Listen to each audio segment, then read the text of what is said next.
yung 7 na muhon. Papunta yan sir sa 8 yung gilid ng mga bayo. Yan.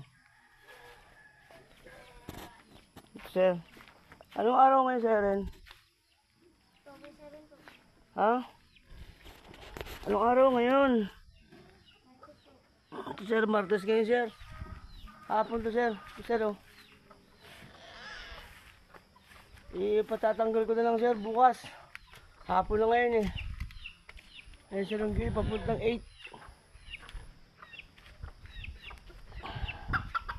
Ayan sir ang bako to. Ito naman sa papunta kay Namer.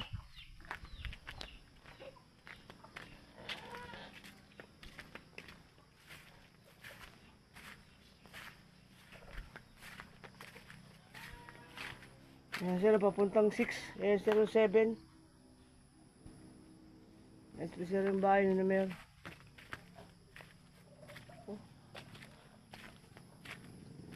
Papunta sir kay Apinyano yan sir.